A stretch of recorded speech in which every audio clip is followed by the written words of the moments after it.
Dek, tolong siapin perlengkapan seperti biasa dong. Besok ada latihan. Pinta Mas Dwi padaku selepas makan sahur. Oke, kali ini berapa lama? Tanyaku. Latihannya hari Rabu. Dini hari ngeluncurin torpedo. Dilanjutkan menembakkan peluru perang. Pagi kemungkinan udah gak di air lagi. Cuman, ada banyak yang harus dipersiapkan. Jadi besok Mas udah harus berangkat.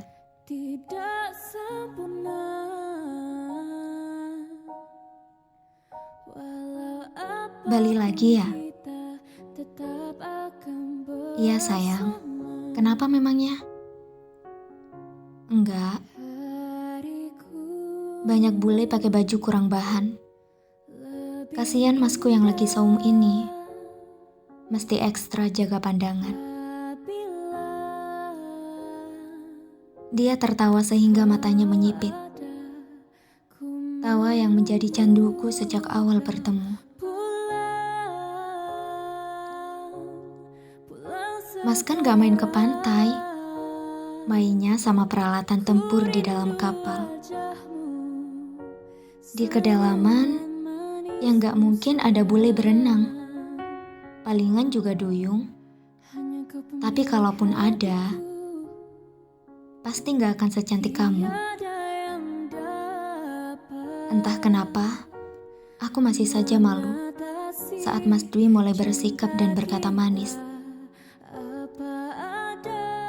Tuh, pipinya merah. Padahal udah 10 tahun menikah. Godanya lagi sambil menunjuk pipiku yang terasa hangat. Udah ah. Kira-kira Mas bisa pulang gak pas anniversary kita? Udah mau 10 tahun, aku gak pernah dikasih kue. Aku pura-pura menggerutu untuk mengalihkan pembicaraan. Sungguh, aku masih belum imun dengan segala sikap manisnya. Your wish is my command, sayang. Sahutnya sambil menundukkan punggungnya di hadapanku. Seolah-olah sedang berhadapan dengan seorang putri seperti di film-film Disney. Sisa hari, kami habiskan berdua dengan Mas Dwi yang menempeliku kemanapun aku bergerak. Kecuali ke toilet. Kebetulan, 2 anak kami sedang menginap di rumah nenek mereka. Kami ke minimarket di depan gang dengan menggunakan sepeda motor. Membeli barang belanjaan pengisi kulkas dan camilan. Mas Dwi kemudian memintaku untuk memasak tumis kangkung dan ayam kecap. Menu kesukaannya. Aku memasak dengan gugup. Karena ia duduk di meja dapur. Tidak melakukan apapun selain memperhatikanku. Ini enak banget. Terima kasih, Dek. Selama ini udah jadi istri yang baik dan sempurna buat Mas. Aku yang terima kasih karena Mas mau bersabar denganku. Mas itu suami terbaik di dunia yang khusus diciptakan untukku. Pujiku tulus. Mas berangkat, Dek. Hati-hati di rumah. Semoga Allah melindungimu dan anak-anak kita. Pamitnya setelah sholat subuh. Sempat tadarus dan menyimak hafalan anak-anak. Mas juga hati-hati ya. Semoga Allah menjaga Mas juga dimanapun berada. Aku sudah masukin sambal kacang dan tempe buat makan sahur dan buka puasa. Kalau memungkinkan untuk menghubungi, jangan lupa kabari ya Mas. Mas Dwi mengangguk, kemudian memeluk erat dan mencium ubun-ubunku seraya melafalkan doa lirih. Aku telah terbiasa mengantarnya berangkat dinas. Tetapi kali ini, Rasanya sungguh berat. Saat mobil yang menjemputnya telah hilang dari pandangan, seketika hatiku merasa kosong. Beberapa kali Mas Dwi menghubungi sampai Rabu dini hari sebelum masuk kapal selam. Mas sudah mau nyelam, Dek. Doakan ya. Oh iya, sambal kacangnya udah habis waktu buka puasa semalam. Mas bagi sama kawan-kawan. Besok Mas sahur apa ya? Katanya di telepon. Makan makanan kapal. Aku tertawa di antara kantuk sebelum kembali bicara. Entar kalau Mas pulang, boleh request mau dimasakin apa aja. Hening dari seberang sana. Aku sampai mengecek, apakah sambungannya terputus. Ternyata tidak. Mas Dwi, ngelamun ya? Tanyaku. Iya, kangen banget, keluhnya. Sayang, jaga anak-anak baik-baik ya. Kamu pasti bisa. Kok Mas ngomongnya gitu? Protesku. Kayak mau kemana aja. Gak apa-apa, tiba-tiba kepikiran aja. Udah dulu ya, sebentar lagi dipanggil nih. Ibu kafilah ya Sojati. Belum sempat aku membalas ucapannya, sambungan pun terputus. Aku juga mencintaimu karena Allah, Mas. Setelah telepon itu, entah mengapa hatiku gelisah dan memutuskan untuk tidak melakukan apapun. Sore harinya, kegelisahanku sempurna menciptakan tangis. Kapal selam mereka hilang kontak. Ku ambil wudhu dengan harapan meredakan kusutnya pikiran. Setelah itu menunaikan sholat 2 rakaat dan menumpahkan segala resah ke sisi langit. Sadar betul, tidak ada yang lebih kuasa dan tempat memohon pertolongan selain Allah.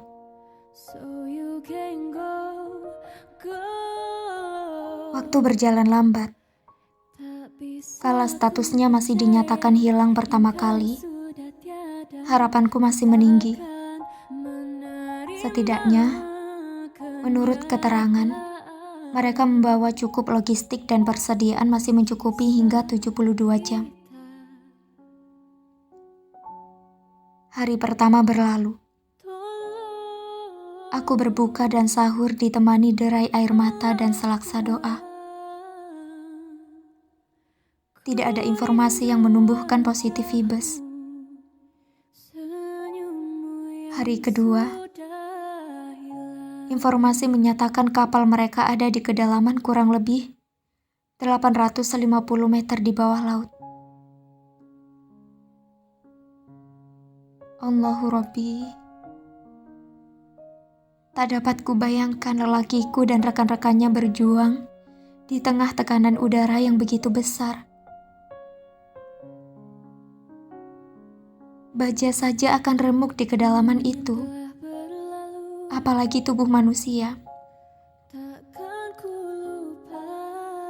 Hatiku semakin hancur kala informasi mengenai munculnya kepingan dan barang-barang yang diyakini bagian dari kapal selam yang mereka naiki.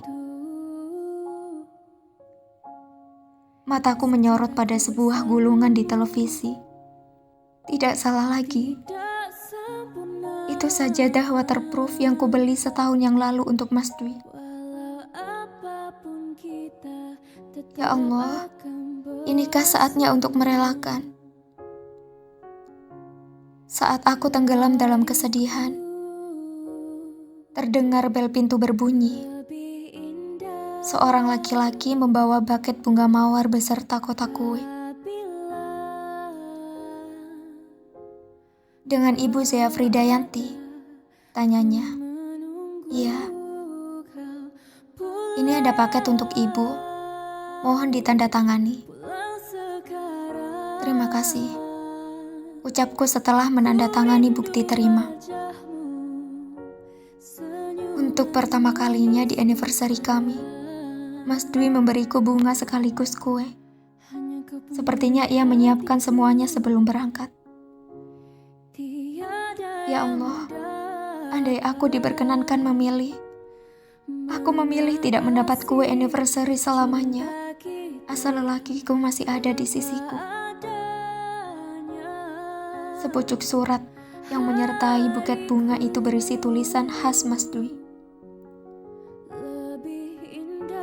Assalamualaikum sayang. Sudah lihat kue dan bunganya? Suka? Apa kabarmu? Pasti sedang cantik. Kapan sih kamu jeleknya? Izinkan aku bernostalgia pada pertemuan pertama kita. Aku menarik nafas sebelum meneruskan membaca. Harusnya wajahku bersemu malu. Nyatanya hanya ada perih, sesak, seperti ribuan jarum menghujam dada. Kamu tahu sayang, saat Mas diajak pamanmu ke rumahnya, pertama kalinya Mas melihat gadis cantik dengan seragam SMA dan membuatnya menangis di pertemuan pertama. Mas menyindirnya yang memperlihatkan rambut indahnya. Pulang dari sana, pamanmu menghajar Mas karena membuat keponakannya menangis. Akan tetapi, seminggu setelahnya, pamanmu justru berterima kasih karena kamu akhirnya menutup aurat dengan sempurna. Aku tersenyum, mengingat pertemuan pertama kami itu. Lelaki yang menyita atensi sejak awal sosoknya tertangkap oleh mataku. Namun, kekaguman itu berubah menjadi kekesalan saat ia menyindir rambutku yang digerai asal tanpa kerudung. Sindiran yang merasuk di hati dan dengannya, Allah menuntunku untuk mengenakan kerudung. 2 tahun tidak bertemu. Pada akhirnya, Mas menemukan dengan metamorfosa sempurna. Kamu menjelma menjadi gadis soleha. Mas yang sudah diambang 30 tahun dengan tak tahu dirinya melamarmu. Siap dengan penolakan. Tapi kami adalah prajurit. Pantang mundur sebelum berperang. Usia kami memang terpaut hampir 10 tahun. Namun pesona seorang Dwi Naresta tidak ingin kulewatkan begitu saja.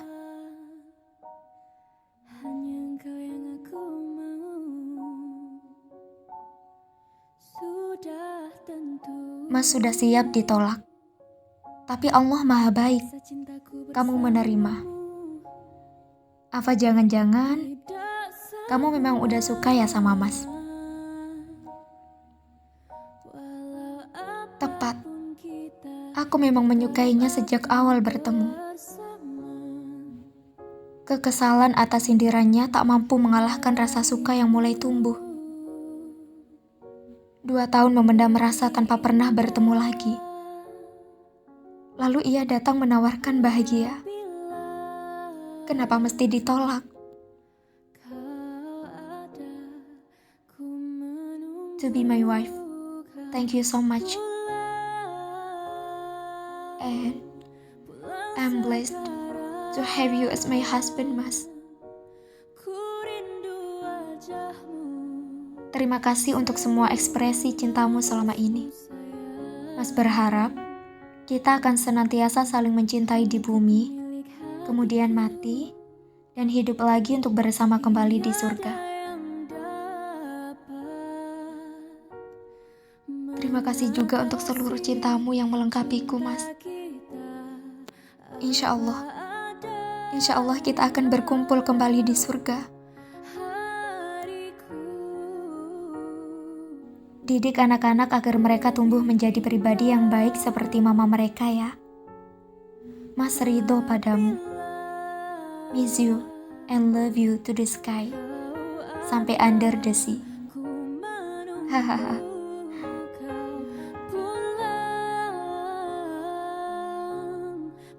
Aku tak mampu tertawa membacanya, Mas. Sebab tahu, setelah ini, aku tak akan mendengarkan gombalanmu lagi. Selamat jalan cintaku. Purna sudah tugasmu mengabdi. Sebegitunya engkau mencintai laut, sampai-sampai menemui takdir kematian juga di sana. Aku tak tahu sedang apa engkau kala malaikat Israel mendatangimu. Sedang sahur, sholat subuh, sholat duha, sedang menikmati lapar puasa, atau saat berbuka. Satu yang kuyakini, engkau kini tengah bahagia. Sebab cita-citamu ialah syahid. Engkau kini syuhada, dipanggil oleh Allah dengan cara yang indah. Karena ini bulan mulia. Sebagaimana rekan-rekanmu yang lain. Hanya 10 tahun Allah beri waktu membersamaimu di dunia. Janji ya, setelah ini kita akan bersama lagi. Tidak hanya untuk 10 tahun. Tunggu aku di pintu surga, Kapten. Hanya engkau yang aku mau. Sudah tentu kisah cintaku bersamamu.